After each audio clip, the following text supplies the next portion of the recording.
पाकिस्तान से शिकस्त पर साबिक ऑस्ट्रेलियाई कप्तान माइकल क्लार्क ने तीसरे एक रोज़ा मैच में अहम खिलाड़ियों को आराम देने पर क्रिकेट ऑस्ट्रेलिया को तनकीद का निशाना बनाया। साबिक कप्तान माइकल क्लार्क ने क्रिकेट ऑस्ट्रेलिया की जानिब से पाकिस्तान के खिलाफ तीसरे और फैसला कुन वनडे में अहम खिलाड़ियों को आराम देने के फैसले पर तनकीद की है। ऑस्ट्रेलिया की शिकस्त के बाद माइकल क्लार्क ने मायूसी का इजहार करते हुए कहा कि पाकिस्तान के खिलाफ तीसरे वनडे और बॉर्डर गवास्कर ट्रॉफी के पहले टेस्ट के दरमियान 11 दिन का वक्फा है। माइकल क्लार्क का कहना था कि मैं थोड़ा सा उलझा हूं। पाकिस्तान के खिलाफ तीसरे एक रोजा अहम मैच में और भारत के खिलाफ पहले टेस्ट के दरमियान 11 दिन का वक्फा मौजूद था। ऑस्ट्रेलिया की जानिब से लड़कों को आराम देने का फैसला उनकी समझ में नहीं आया। 2015 का वर्ल्ड कप जीतने वाले ऑस्ट्रेलियाई कप्तान ने इस बात पर हैरत का इजहार करते हुए कहा कि जब सीरीज बराबर हो गई थी तो यकीनन तीसरा मैच अहमियत का हामिल था। क्रिकेट बोर्ड लाताल्लुक नजर आया और वनडे सीरीज को तरजीह देने के लिए उसमें वो जोशो खरोश का मुजाहरा नहीं किया।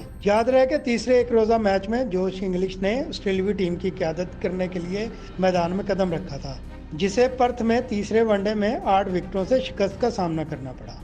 ऑस्ट्रेलिया को 2002 के बाद पाकिस्तान के खिलाफ पहली होम सीरीज में शिकस्त हुई थी। वाज़ेह है कि पाकिस्तान 3 मैचों की सीरीज का पहला मैच 2 विकेटों से हार गया था, जबकि उसने शानदार वापसी करते हुए सीरीज 2-1 से जीत ली थी। ऑस्ट्रेलिया के वनडे कप्तान पैट कुमिंस के साथ साथ Mitchell Starc, Josh Hazlewood, Mark Labuschagne और स्टीव स्मिथ ने पाकिस्तान के खिलाफ तीसरे और फैसला कुन अहम मैच में शिरकत नहीं की थी। वो भारत के खिलाफ पहले टेस्ट की तैयारी में मसरूफ थे।